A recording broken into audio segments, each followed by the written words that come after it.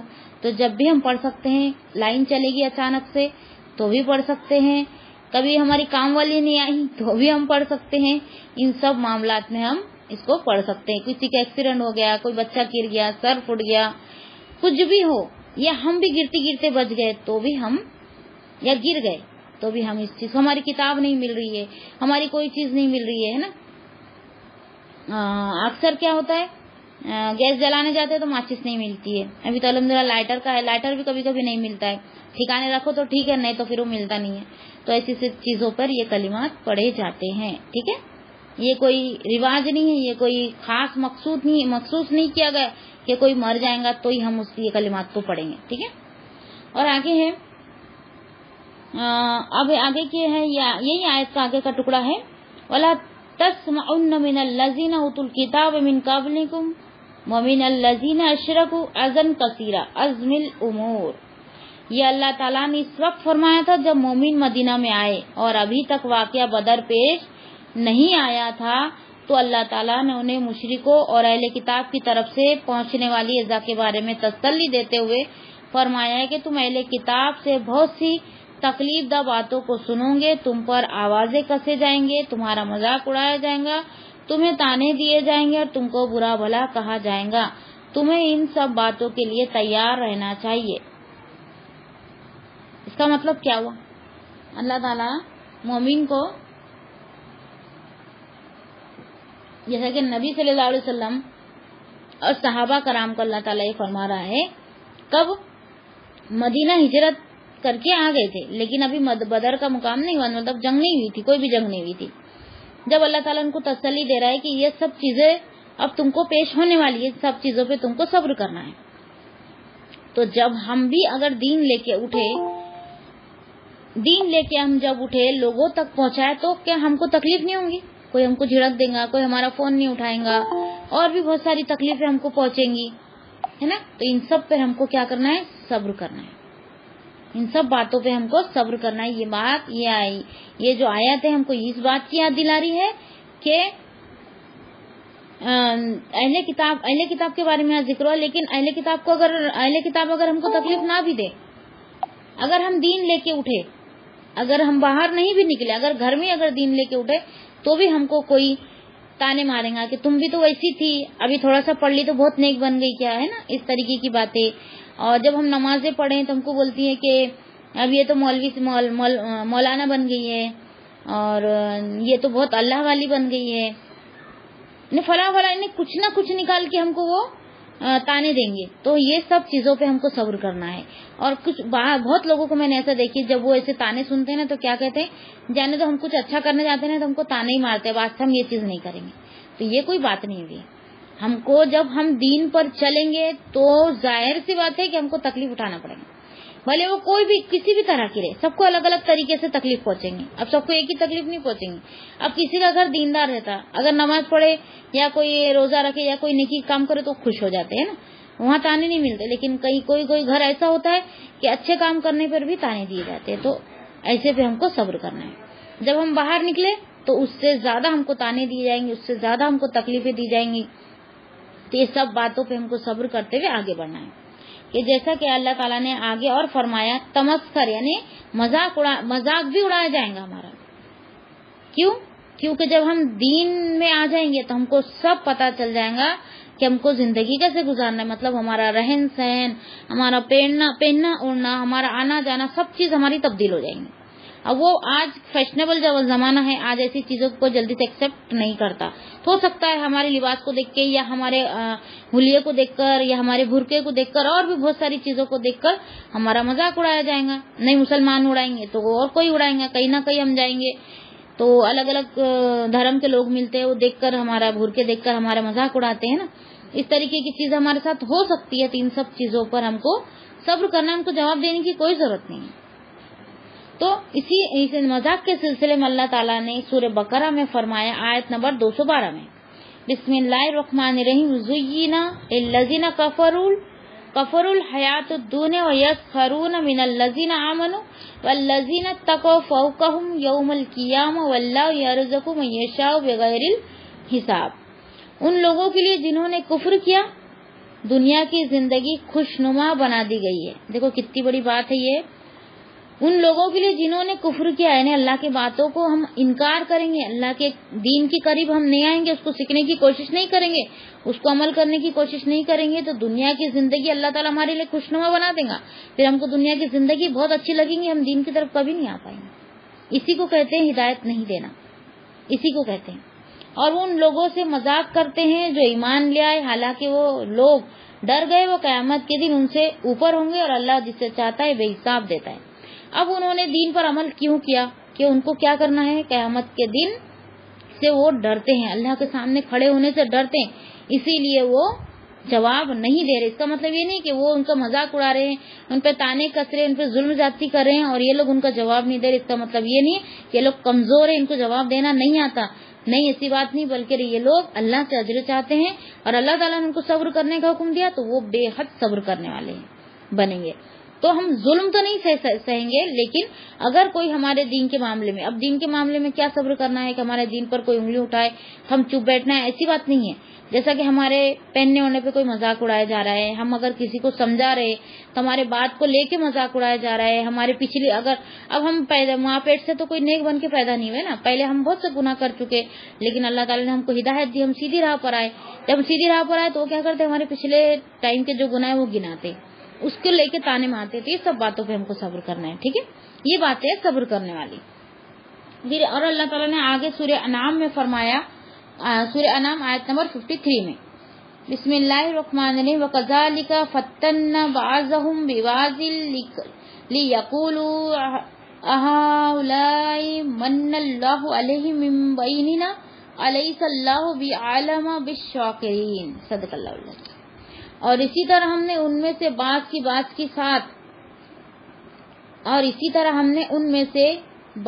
بات کے ساتھ آزمائش کی ہے، یعنی ایک دوسرے کے ساتھ آزمائش کی ہے تاکہ وہ کہے کیا یہی لوگ ہیں جن پر اللہ نے ہمارے درمیان میں سے احسان فرمایا ہے؟ کیا اللہ شکر کرنے والوں کو زیادہ جاننے والا نہیں؟ جو شکر کرنے والے ہیں کہ اللہ تعالیٰ ان کو جانتا نہیں ہے؟ اگر ہم دل میں بھی شکر گزاری کر رہے ہیں اور ظاہر بھی نہیں ہو رہا ہے، وہ سب انسان ہم کو ناشکرہ بول رہے ہیں، لیکن ہمارے دل میں ہماری شکر گزاری ہے تو ہمارا رب اس کو ضرور جان لیں گا. اب ہم نے آیتوں کے ذریعے سے اس آیت کو سمجھ لیے، قرآن کی دلیلوں کے ذریعے سے. اب ہم حدیث میں دیکھیں گے کہ اس کے متعلق نبی صلی اللہ علیہ وسلم کی حدیث میں کیا ملتا ہے. سیدنا اسامہ بن زید رضی اللہ تعالیٰ عنہ بیان کرتے ہیں کہ رسول اللہ صلی اللہ علیہ وسلم گدھے پر سوار ہوئے جس پر اس وقت شہر فدق کی بنی ہوئی موٹی چادر تھی، اور آپ نے مجھے اپنے پیچھے سوار کیا. آپ کا مقصد بنو حارث بن خزرج میں جا کر سعید بن عبادہ رضی اللہ تعالیٰ عنہ کی عیادت کرنا تھا، اور یہ بدر سے پہلے کا واقعہ ہے. آپ کا گزر ایک ایسی مجلس کے پاس سے ہوا جس میں عبداللہ بن ابی ابن سلول بھی بیٹھا تھا. عبداللہ بن ابی سب کو پتا ہے نا، منافقوں کا سردار ہے یہ. تو ان ابن سلول بھی بیٹھا تھا. اس نے بھی ابھی اپنے اسلام کا اظہار نہیں کیا تھا، یعنی وہ منافق ہی تھا، لیکن ابھی وہ یہ نہیں بولا تھا کہ میں مسلمان ہوا ہوں. اس مجلس میں مسلمان، بت پرست، مشرک اور یہودی ہر قسم کے لوگ موجود تھے. اس مجلس میں عبداللہ بن رواحہ رضی اللہ تعالیٰ عنہ بھی موجود تھے. جب جانور کے چلنے کی آواز سے گرد و غبار مجلس والوں پر پڑا تو عبداللہ بن ابی نے اپنی ناک کو اپنی چادر سے چھپاتے ہوئے کہا کہ ہم پر گرد نہ اڑاؤ. رسول اللہ صلی اللہ علیہ وسلم نے انہیں سلام کہا اور آپ کچھ دیر کے لیے وہاں رک گئے. پھر سواری سے نیچے اتر آئے اور حاضر مجلس کو اللہ تعالیٰ کے دین کی دعوت دینے لگے. جہاں مسجد دکھتی تھی نبی صلی اللہ علیہ وسلم اللہ کی دین کی دعوت دیتے تھے. تو ہمارا بھی معمول ایسی ہونا چاہیے، جہاں مسجد دیکھے کسی نہ کسی طریقے سے کچھ نہ کچھ پلاننگ کر کے ہم اللہ کی بات وہاں رکھنے کی کوشش کریں. اور قرآن مجید بھی پڑھ کر سنایا. عبداللہ بن ابی کہنے لگا، اے شخص، جو کلام آپ نے پڑھ کر سنایا ہے اس سے عمدہ کوئی کلام نہیں ہو سکتا. اگر یہ کلام بہت اچھا ہے مگر پھر بھی ہماری مجلسوں میں آ کر ہمیں ایذا نہ دیا کرو، یعنی ہمیں تکلیف نہ دیا کرو. کتنا بد وقت ہے وہ کہ قرآن سننے سے اس کو تکلیف ہو رہی ہے. بلکہ اپنے گھر واپس جاؤ، اور جو شخص تمہارے پاس آئے تو اسے پڑھ کر سناؤ۔ یہ سن کر عبداللہ بن رواحہ رضی اللہ تعالیٰ عنہ نے عرض کیا، اللہ کے رسول، آپ ہماری مجلس میں ایک پیغام لے کر ضرور تشریف لائے، ہم آپ کی تشریف آوری کو بہت پسند کرتے ہیں۔ اس سے مسلمانوں، مشرکوں اور یہودیوں میں گالی گلوچ شروع ہو گئی، حتیٰ کہ قریب تھا کہ وہ ایک دوسرے پر حملہ آور ہو جاتے۔ رسول اللہ صلی اللہ علیہ وسلم انہیں ٹھنڈا کرتے ہوئے، حتیٰ کہ وہ سب خاموش ہو گئے، ان کو خاموش کر دیا، ٹھنڈا کر دیا۔ نبی صلی اللہ علیہ وسلم اپنے جانور پر سوار ہوئے اور سعید بن عبادہ رضی اللہ تعالیٰ عنہ کے پاس تشریف لے گئے اور ان سے فرمایا، سعید، کیا تم نے سنا نہیں کہ ابو حباب نے کیا کہا ہے؟ آپ کا اشارہ عبداللہ بن ابی کی طرف تھا اور فرمایا، اس نے فلاں فلاں بات کہی ہے۔ سعید رضی اللہ تعالیٰ عنہ نے عرض کی، اے اللہ کے رسول، آپ اسے معاف کر دے اور درگزر فرمائے۔ اس ذات کی قسم جس نے آپ پر کتاب کو نازل فرمایا ہے، اس شہر والوں نے یہ پروگرام بنایا تھا کہ وہ اسے تاج پہنائے اور اپنا سربراہ بنا لے۔ کن لوگوں نے تاج پہنانے کا کیا تھا؟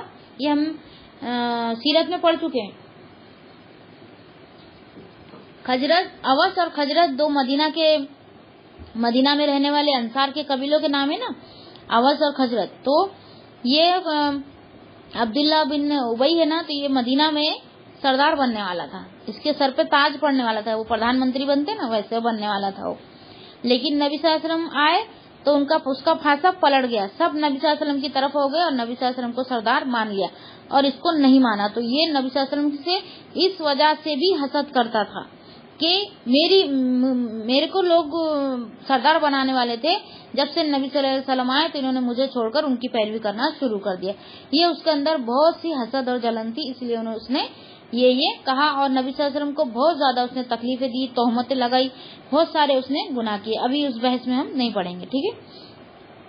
اب اس شہر والوں نے یہ پروگرام بنایا تھا کہ وہ اسے تاج پہنائے اور اپنا سربراہ بنا لے، لیکن جب اللہ تعالیٰ نے اس حق کے ذریعے جو آپ کو اس نے عطا کیا ہے، اس باطل کو روک دیا تو یہ غصے سے تلملا اٹھا، اور آپ نے جو مشاہدہ فرمایا ہے یہ اسی غصے کا اظہار ہے۔ جو آپ نے ابھی اس کے سامنے فرمایا ہے تو اس نے اس کا غصہ، اس کی جو خنس تھی پیٹ میں، اس کا اظہار کیا۔ رسول اللہ صلی اللہ علیہ وسلم نے اسے معاف کر دیا۔ تو جیسا کہ اللہ تعالیٰ نے حکم دیا، رسول اللہ صلی اللہ علیہ وسلم اور صحابہ کرام رضی اللہ تعالیٰ عنہ مشرکوں اور اہل کتاب کو معاف فرما دیا کرتے تھے اور ان کی طرف سے پہنچنے والی ایذا پر صبر کر لیا کرتے تھے۔ تو صبر کرنے سے بھی بہت سے فائدے ہم کو بھی ہو سکتے اور دین کو بھی ہو سکتے۔ دیکھو، مکہ میں رہ کر نبی صلی اللہ علیہ وسلم اور صحابہ کتنی محنت کیے دین پھیلانے کی، لیکن پھیلا بھی دین، مکے میں بھی پھیلا لیکن بہت کم۔ پھر مدینہ ہجرت کر کے گئے، جب فتح مکہ ہوا، جب نبی صلی اللہ علیہ وسلم مکہ میں داخل ہوئے تو جتنے لوگوں نے ان لوگوں پر ظلم کیا تھا، صحابہ پر بھی بہت ظلم ہوئے، ہم نے بہت بار پڑھ چکے۔ نبی صلی اللہ علیہ وسلم پر ظلم ہوئے، الزامات لگے، ان کے نام رکھے گئے، ان پہ تہمتیں لگائی گئی، گالی گلوچ کیا گیا، مارا گیا۔ اس کے بعد جب نبی صلی اللہ علیہ وسلم فتح مکہ کیا تو کیا کیا نبی صلی اللہ علیہ وسلم نے؟ سب کو معاف کر دیا۔ یہ معافی کی جو درگزر کی جو عادت تھی نبی صلی اللہ علیہ وسلم کی، جو انہوں نے معاف کر دیا، اس کی وجہ سے بہت سے لوگ ایمان لائے۔ تو ہم کو بھی درگزر کرتے ہوئے، معاف کرتے ہوئے ہمارے کو دین کا کام کرنا چاہیے، تو ہی ہم آگے بڑھ سکتے ہیں۔ ہم ہماری چلائیں گے، ہم ہر حال میں، ہر بات میں ہم ہی سب سے بڑے، ہم ہی سب سے اونچے، ایسی بات کر کے اگر دین کی بات رکھیں گے تو کوئی بھی نہیں سنے گا۔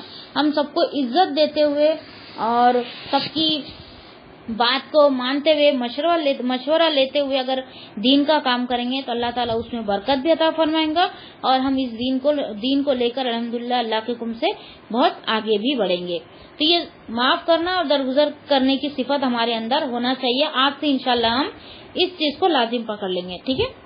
اب رسول اللہ صلی اللہ علیہ وسلم نے اسے معاف کر دیا، تو جیسا کہ اللہ تعالیٰ نے حکم دیا کہ رسول اللہ صلی اللہ علیہ وسلم اور صحابہ کرام مشرکوں اور اہل کتاب کو معاف فرما دیا کرتے تھے اور ان کی طرف سے پہنچنے والی تکلیف پر صبر کر لیا کرتے تھے۔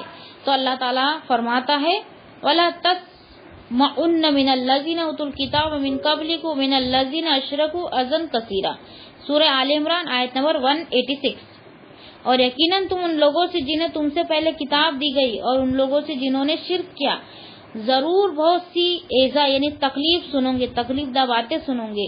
تو اللہ تعالیٰ فرماتا ہے سورہ بقرہ آیت نمبر 109 میں وَدَّا كَثِيرٌ من اہل الکتاب لو یردونکم من بعد ایمانکم کفارا حسدا من عند انفسہم من بعد ما تبین لہم الحق فاعفوا واصفحوا حتی یأتی اللہ بامرہ. بہت سے اہل کتاب چاہتے ہیں کہ کاش وہ تمہیں تمہارے ایمان کے بعد پھر کافر بنا دے اپنے دلوں کی حسد کی وجہ سے، اس کے بعد کہ ان کے لیے حق خوب واضح ہو چکا. سو تم معاف کرو اور درگزر کرو یہاں تک کہ اللہ اپنا حکم لے آئے، جیسا کہ اللہ تعالیٰ کا حکم تھا کہ نبی صلی اللہ علیہ وسلم کفار کو ہمیشہ معاف کر دیا کرتے تھے، حتیٰ کہ اللہ تعالیٰ نے ان کے بارے میں جہاد کا حکم نازل فرما دیا.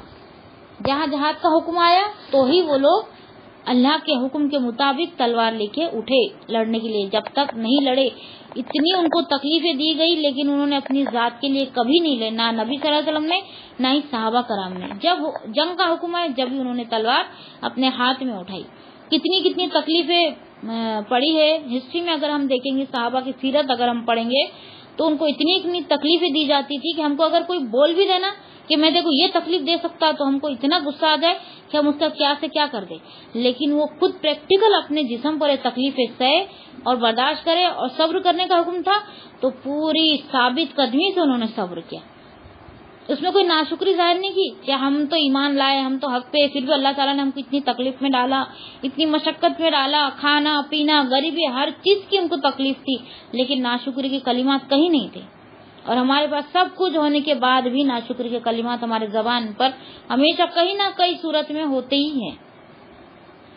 تو یہاں پہ جہاد کا جب حکم آیا، جب ان لوگوں نے تلوار اٹھائی، تو اللہ تعالیٰ ایسے بندے کو پسند کرتا ہے جو اللہ کے لیے ملے اور اللہ کے لیے جدا ہو، اللہ کے لیے لڑے اور اللہ کے لیے دوستی کرے. یہ ایسے انسان اللہ تعالیٰ کو بہت زیادہ پسند ہے. پھر جب رسول اللہ صلی اللہ علیہ وسلم نے جنگ بدر لڑی اور اللہ تعالیٰ نے بڑے بڑے سرداران قریش کو میدان بدر میں واصل جہنم کر دیا، تو عبداللہ بن ابی ابن سلول اور اس کے مشرک اور بت پرست ساتھیوں نے کہا یہ امر تو اب غالب آ گیا، یعنی یہ حکم جو تھا وہ اب جیت گیا. اب کیا کیا انہوں نے؟ پلٹی مارے. پہلے اس کے پہلے ایمان نہیں لائے تھے، بدر کا واقعہ دیکھ چکے تھے وہ کہ کون جیتتا. اگر مشرک جیت جاتے تو مشرک کی طرف ہو جاتا تھا، اور مشرک ہار گئے اور نبی صلی اللہ علیہ وسلم جیت گئے تو اس نے کیا کیا؟ نبی صلی اللہ علیہ وسلم کی طرف ہو گیا اور ایمان لا لیا. یعنی وہ ایمان دل سے نہیں تھا بلکہ زبان سے تھا. لہٰذا انہوں نے رسول اللہ صلی اللہ علیہ وسلم کے ہاتھ پر اسلام کی بیعت کر کے اپنے آپ کو مسلمان ظاہر کر دیا. اس کو معلوم ہے اگر میں مسلمان نہیں ہوا تو مجھے بھی سامنے سے لڑنا پڑے گا اور میں بھی بے موت مارا جاؤں گا، جیسا کہ ابو جہل وغیرہ مارے گئے اسے میں بھی مارا جاؤں گا. اس لیے اس نے اسلام قبول کیا، اللہ کے لیے نہیں کیا تھا بلکہ اپنے آپ کے لیے کیا تھا. پھر آگے کی آیت دیکھیں گے ہم. آیت نمبر ہے 186 و 187. بسم اللہ الرحمن الرحیم. وَإِذْ أَخَذَ اللَّهُ مِيثَاقَ الَّذِينَ أُوتُوا الْكِتَابَ لَتُبَيِّنُنَّهُ لِلنَّاسِ وَلَا تَكْتُمُونَهُ فَنَبَذُوهُ وَرَاءَ ظُهُورِهِمْ وَاشْتَرَوْا بِهِ ثَمَنًا قَلِيلًا فَبِئْسَ مَا يَشْتَرُونَ. صدق اللہ علیہ. اور جب اللہ نے ان لوگوں سے پختہ عہد لیا جنہیں کتاب دی گئی، اور جب اللہ نے ان لوگوں سے پختہ عہد لیا جنہیں کتاب دی گئی کہ تم ہر صورت اسے لوگوں کے لیے صاف صاف بیان کرو گے اور اسے نہیں چھپاؤ گے، تو انہوں نے اسے اپنی پیٹوں کے پیچھے پھینک دیا اور اس کے بدلے تھوڑی قیمت لے لی. سو برا ہے جو وہ خرید رہے ہیں. اس میں اہل کتاب کو توجہ دی جا رہی ہے کہ ان سے اللہ نے یہ عہد دیا تھا کہ کتاب الہی یعنی کہ تورات اور انجیل میں جو باتیں درج ہیں اور آخری نبی کی جو صفات یعنی کہ پیشین گویا موجود ہے انہیں لوگوں کے سامنے بیان کرے اور انہیں چھپائیں گے نہیں. وہ چھپانے کا حکم نہیں دیا گیا ان کو بلکہ ظاہر کرنے کا حکم دیا. لیکن ان لوگوں نے دنیا کے تھوڑے سے فائدے کے لیے اللہ کے اس عہد کو پسے پش ڈال دیا، مطلب پیٹ کے پیچھے ڈال دیا. قیامت والے دن ایسے لوگوں کو جہنم کی آگ کی لگام پہنائی جائیں گی جو دین کی باتوں کو چھپائیں گا اور لوگوں تک نہیں پہنچائیں گا. یہ بھی بات اس میں آتی ہے.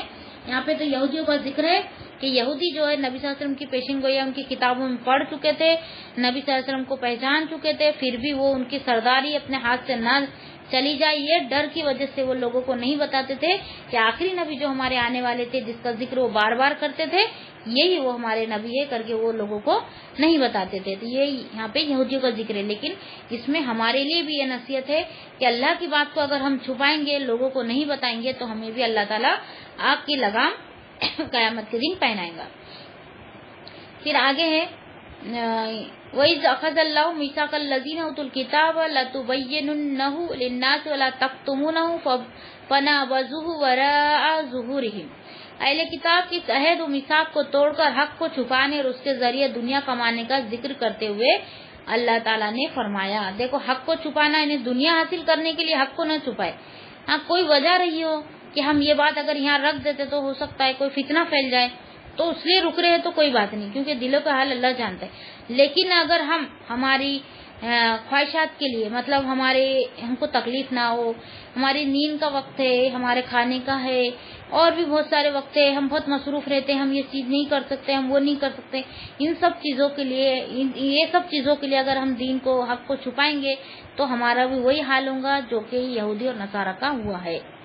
پھر اللہ تعالیٰ نے ایسے لوگوں کے بارے میں فرمایا سورہ بقرہ آیت نمبر 40 تا 42، 40 تا 42 میں کہ بسم اللہ الرحمن الرحیم یا بنی اسرائیل، ایک منٹ دعا ہے نا آج، ایک منٹ بعد یہ دیکھ لیتے کتنا ہے، اس کو پورا کر لیتے پھر میں دعا لے لوں گی انشاءاللہ۔ بسم اللہ الرحمن الرحیم یا بنی اسرائیل اذکروا نعمتی التی انعمت علیکم واوفی بعہدکم وایای فارہبون وآمنوا بما انزلت مصدقا لما معکم ولا تکونوا اول کافر بہ ولا تشتروا بآیاتی ثمنا قلیلا وایای فاتقون ولا تلبسوا الحق بالباطل وتکتموا الحق وانتم تعلمون۔ اے بنی اسرائیل میری نعمت یاد کرو جو میں نے تم پر انعام کی، اور تم میرا عہد پورا کرو، میں تمہارا عہد پورا کروں گا، اور صرف مجھی سے پس ڈرو، اور اس پر ایمان لاؤ جو میں نے اتارا ہے، اور اس کی تصدیق کرنے والا ہے جو تمہارے پاس ہے، اور تم سب سے پہلے اس سے کفر کرنے والے نہ بنو، اور میری آیات کے بدلے تھوڑی قیمت مت لو، اور صرف مجھی سے ڈرو، اور حق کو باطل کے ساتھ خلط ملط نہ کرو اور نہ حق کو چھپاؤ جبکہ تم جانتے ہو۔ ابن عباس، مروان نے اپنے دربار سے کہا کہ اے رافع ابن عباس رضی اللہ تعالیٰ عنہ کے پاس جاؤ اور ان سے یہ دریافت کرو کہ اگر ہر شخص کو اس وجہ سے عذاب دیا جائے کہ وہ اپنے کام میں خوش ہوتا ہے جو اس نے نہیں کیا، وہ چاہتا ہے کہ اس پر اس کی تعریف کی جائے، تو پھر کیا ہم سب کو عذاب دیا جائے گا؟ سیدنا عبداللہ بن عباس رضی اللہ تعالیٰ عنہ نے فرمایا کہ اس آیت سے تمہارا مسلمانوں کا کیا تعلق؟ یہ تو اہل کتاب کے بارے میں نازل ہوئی تھی۔ نبی اکرم صلی اللہ علیہ وسلم نے یہود کو بلایا اور ان سے کسی چیز کے بارے میں پوچھا تو انہوں نے اسے آپ سے چھپایا اور اس کے بجائے کچھ اور بتا دیا، اور پھر بھی اس بات کے خواہش مند رہے کہ رسول اللہ صلی اللہ علیہ وسلم کے سوال کے جواب میں جو کچھ انہوں نے بتایا ہے اس پر ان کی تعریف کی جائے، اور ادھر اصل حقیقت کو چھپا کر بھی بڑے خوش تھے۔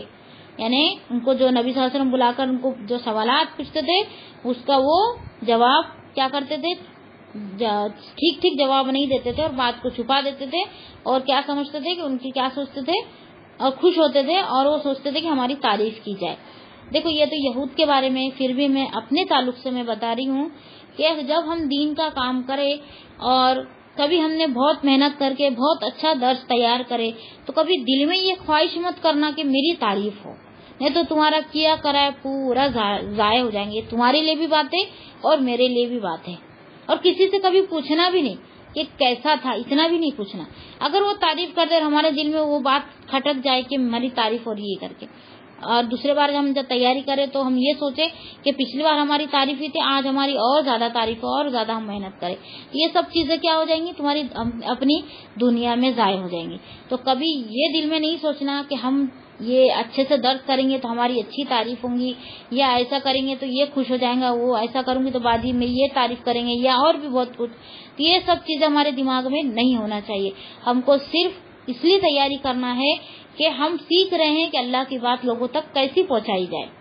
تو اس کا ہم پریکٹیکل ایک محنت کر کے پریکٹیکل بننا چاہ رہے ہیں کہ اگر ہم کو کبھی اللہ تعالیٰ موقع دے تو بھی ہم بھی اللہ کا دین کو لوگوں تک پہنچائیں گے، اللہ تعالیٰ ہم کو سکھا دیں گا. تو یہ نیت سے ہم اس آیت کی تیاری کریں، اور بالکل بھی ہمارے دماغ میں یہ نہ رکھے کہ ہماری کوئی تعریف بھی کرے. ہم کو تعریف کس سے لینا ہے؟ اللہ رب العالمین سے. دیکھو ہم کبھی یہ بھی ایک چھوٹی سی سوچ ہے یہ ہماری کہ دنیا میں ہماری تعریف ہو، بلکہ ہماری سوچ ایک دم اونچی ہونا چاہیے. کیسی؟ کہ دنیا کی مخلوق کے سامنے ہماری تعریف نہ بھی ہو تو کوئی وہ اگر دنیا کی مجلس میں اگر ہماری تعریف نہیں بھی ہوئی تو کوئی بات نہیں، لیکن آسمانی مخلوق جو اس کے سامنے ہماری تعریف ہو، اس کی ہم خواہش مند ہونا چاہیے. جب نیکی کا کام کرتے ہیں، اللہ کو رضا کرنے والے کام کرتے ہیں اور دین کو ایسے پھیلاتے ہیں جیسے اللہ تعالیٰ نے حکم دیا، تو اللہ تعالیٰ فرشتوں کی مجلس میں ہماری تعریف کرتے، دیکھو یہ میرا بندہ ہے.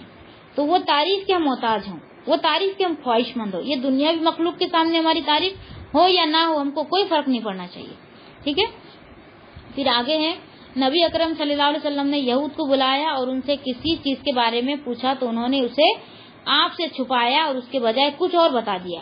جو بات پوچھی گئی تھی وہ اس کے بدلے کچھ اور بتا دیا. اس کے پہلے ہم پڑھ چکے ہیں کہ زنا کے بارے میں نبی صلی اللہ علیہ وسلم نے پوچھا تو انہوں نے کیا بتایا کہ ہمارے کتاب میں کیا لکھا ہے کہ زنا کی جرم یہ لکھا ہے کہ اس کو گدھے پہ بٹھایا جاتا، منہ کالا کیا جاتا، جوتوں کا ہار پہنایا جاتا اور پورے شہر میں اس کا چکر لگایا جاتا، یہ بتایا. لیکن تورات اور انجیل میں بھی زنا کی سزا یہ نہیں تھی بلکہ رجم ہی تھی. ہمارے قرآن میں بھی رجم ہے اور وہ کتابوں میں بھی رجم تھی، لیکن انہوں نے چھپایا.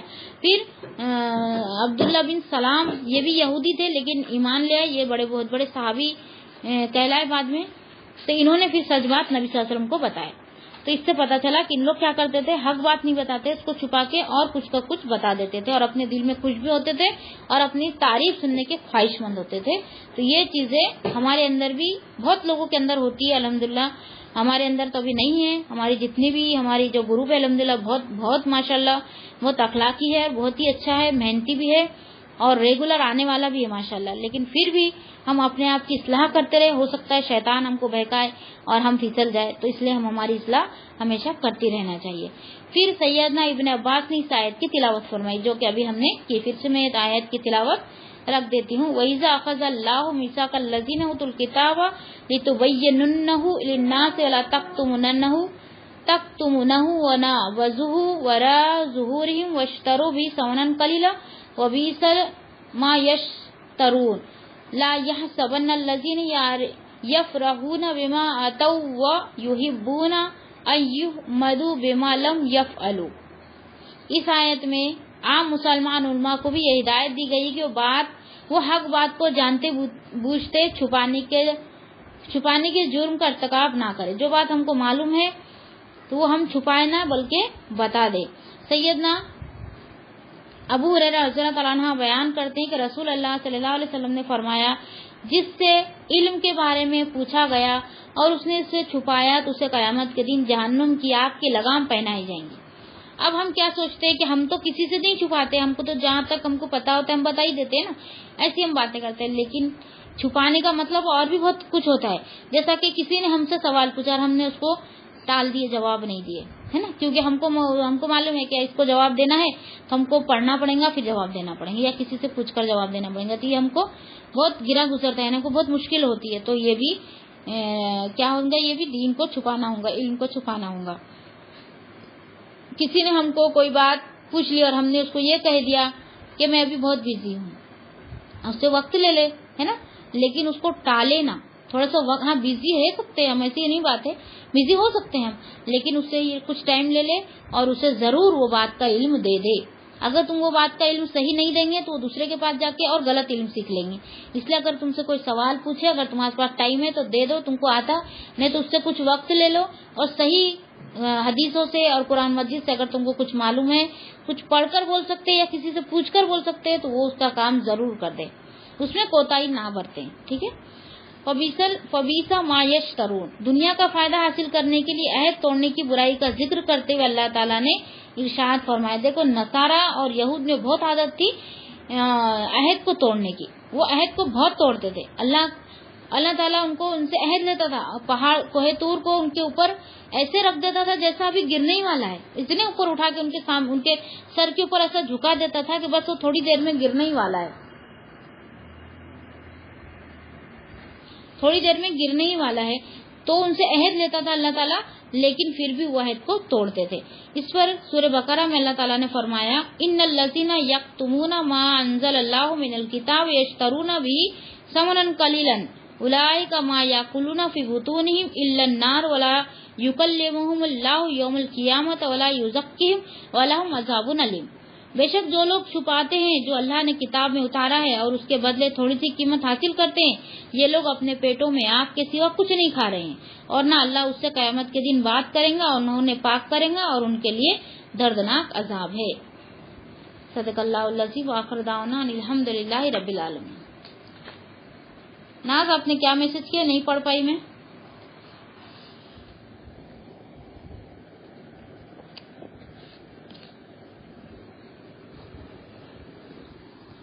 دعا کے لیے بولے. ہاں دعا نا، مجھے یاد تھا دعا کا، لیکن اب وہ قائد پوری ہو جاتی تھی اس لیے میں رک گئی تھی. سبحانک اللہم و تبارک اسمک و تعالی جدک ولا الہ غیرک.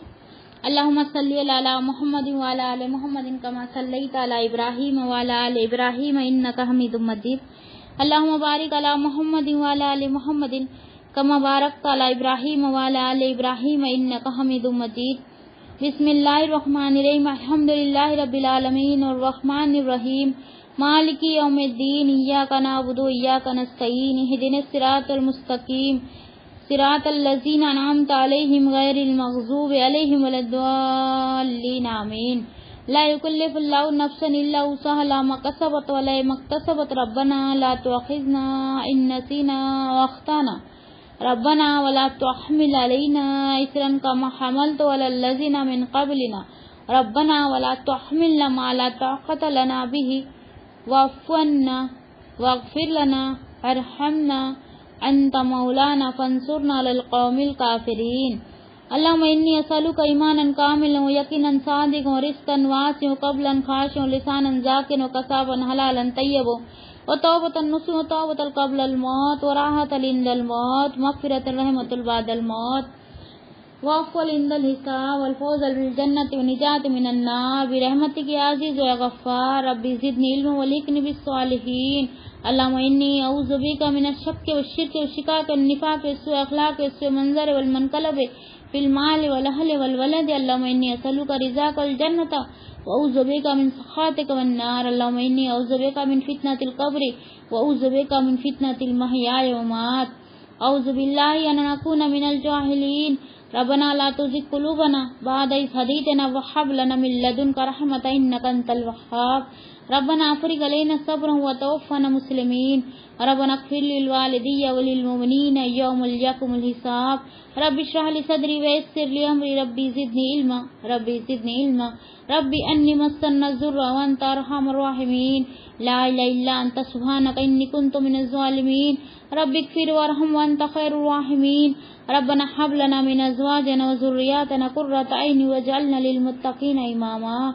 ربي هب لي حكم والحقني بالصالحين واجعلني لسان صدق في الاخرين واجعلني من ورثة جنة النعيم. ربي اعوذ بك من همزات الشيطان واعوذ بك ربي ان يحضرون. ربنا اصرف عنا عذاب جهنم ان عذابها كان غراما. ربنا آتنا في الدنيا حسنة وفي الآخرة حسنة وقنا عذاب النار وقنا عذاب القبر وقنا عذاب الحشر وقنا عذاب الصراط. یا عزیز یا غفار. ربی زدنی علما. اللہ تمام تعریفیں ساری حمد و ثنا آپ ہی کے لیے ہیں، آپ کا کوئی شریک نہیں. اے اللہ ہم عاجز بندے ہیں، تیری پاکی بیان کرتے ہیں، تجھی سے مدد چاہتے ہیں. اے اللہ ہمارے صغیرہ اور کبیرہ گناہوں کو معاف فرما. اے اللہ ہم سے درگزر کا معاملہ عطا فرما. فکر سے، غم سے، سستی سے، بزدلی سے بچا. اے اللہ تمام مسلمانوں کی مغفرت فرما اور اسلام کی حفاظت فرما. اللہ ہمیں غلا غیبت سے بچا، حسد، کینہ، کپٹ، گھمنڈ، فخر، تکبر سے بچا، ہمارے دل کو پاک کر دے، نفاق سے، جھوٹ بولنے سے بچا، اللہ نفس کے شر سے بچانا، شیطان کے بہکاؤ میں آنے سے بچانا، اللہ ہمیں سیدھے راستے پر چلانا، اسلام اور مسلمانوں کی عزت عطا فرمانا، اللہ آپ کی رضا والے کام کرنے کی ہدایت فرمانا، اللہ آپ کی ناراضی اور غصے اور غضب سے بچا لینا، اللہ ہماری اولاد کو نیک بنا اور نماز کے پابند بنا، نیک عمل کرنے کی توفیق عطا فرما، اللہ ہماری اولاد کو قرآن مجید کو سمجھ کر، پڑھ کر، عمل کر کے دوسروں تک پہنچانے والے بنا، اللہ ہمیں بھی قرآن مجید پڑھ کر، سمجھ کر، عمل کر کے دوسروں تک پہنچانے والے بنا، برے منظر، برے حادثوں اور برے اخلاق سے بچا لینا، اللہ ہم کو جہنم کی آگ سے بچا لینا اور بے شمار نعمت والی جنت کا وارث بنا، حق بات کہنے اور سننے اور اس کو مان کر عمل کرنے کی توفیق عطا فرما، اللہ مال اور اولاد کی آزمائش سے بچا،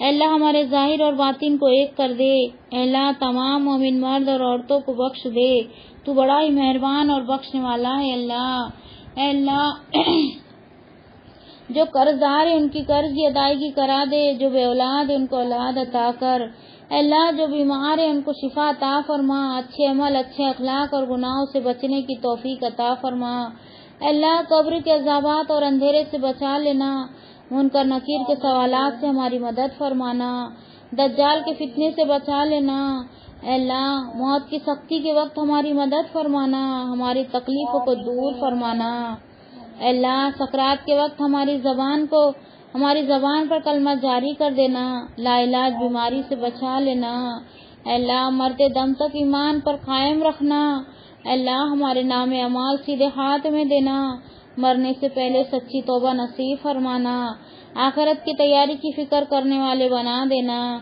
اللہ قیامت کی گرمی اور جہنم کی آگ سے بچا لینا، اللہ اپنے عرش کے سائے میں جگہ نصیب فرمانا، آپ کا دیدار نصیب فرمانا، آپ کا دیدار نصیب فرمانا، آپ کا دیدار نصیب فرمانا، اللہ محمد صلی اللہ علیہ وسلم کے ہاتھوں سے جام کوثر نصیب فرمانا، ہمارا حساب آسان کر دینا، اللہ ایسے عمل کرا دینا جو آپ کے دربار میں قبول ہو، اللہ دکھاوے اور ریاکاری والے عمل سے بچا لینا، شرک اور بدعت سے بچانا، صرف آپ کی رضامندی والے کام کرنے کی ہدایت نصیب فرمانا، اللہ دنیا اور آخرت میں بھلائی عطا کر اور دونوں جہاں کی رسوائی سے بچا، اللہ ہمارے دلوں میں صبر اور شکر ڈال دے اور ہماری زبان کو ہمیشہ تیرا ذکر اور شکر کرنے والی بنا، اور ایسا دل جو تجھ سے ڈر کر کام کرنے والا ہو، اللہ ہم کو گنہگار لوگوں میں شامل نہ کرنا، ہمیں تو نیکوکاروں میں شامل کر دے، اللہ ہمیں بخش دے، ہم پر رحم فرما، ہمیں ہدایت نصیب فرما،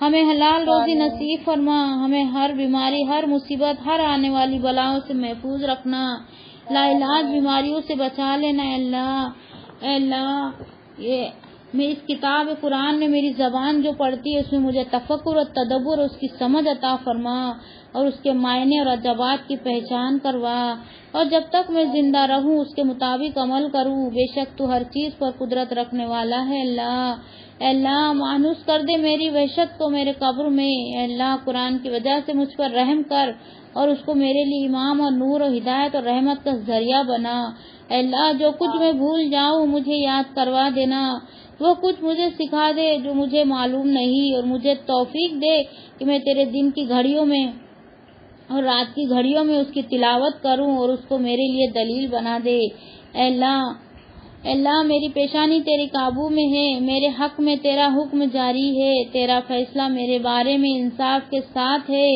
میں تجھ سے سوال کرتی ہوں تیرے ہر اس نام کے واسطے سے جو تو نے اپنے لیے پسند کیا، یا اپنی کتاب میں تو نے اتارا، یا اپنی مخلوق میں سے کسی کو سکھایا، یا اپنے علم غیب میں تو نے اس کو اختیار کر رکھا ہے، اس بات کو کہ تو قرآن مجید کو میرے دل کی بہار اور میری آنکھوں کا نور بنا دے، اور دور کر رنج و غم کو، میری فکر اور پریشانیوں کو دور کرنے کا ذریعہ بنا دے، اللہ تو ہم کو اپنا ایسا خوف عطا فرما جو ہمارے درمیان اور ہمارے گناہوں کے درمیان حائل ہو جائے، اور ایسی عطاعت عنایت فرما جو ہم کو تیری جنت میں پہنچا دے، اور ایسا یقین جس سے تو ہماری دنیا کی مصیبتوں کو آسان کر دے، جب تک تو ہم کو زندہ رکھے تو ہمارے کانوں، آنکھوں اور قوتوں سے ہم کو فائدہ پہنچا، اور ہر ایک کو ہمارا وارث بنا، اور ہمارا انتقام ہمارے ظالموں پر مقرر فرما، اور ہمارے دشمنوں پر ہماری مدد فرما، اور ہمارے دین میں مصیبت نہ ڈال،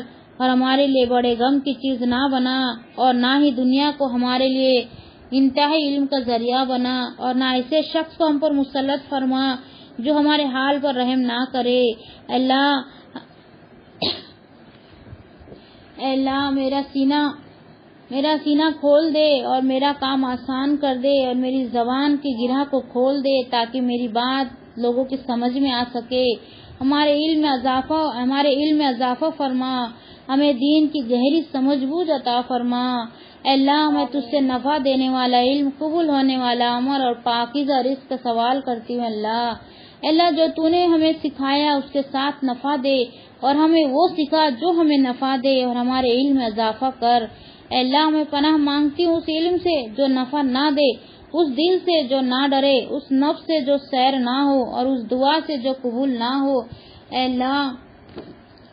اللہ ہم تیری پاکی بیان کرتے ہیں، تیری تعریف کرتے ہیں، اور اس بات کی شہادت دیتے ہیں کہ تو ہی معبود ہے، اور تجھی سے بخشش مانگتے ہیں اور تیری طرف لوٹ کر آتے ہیں۔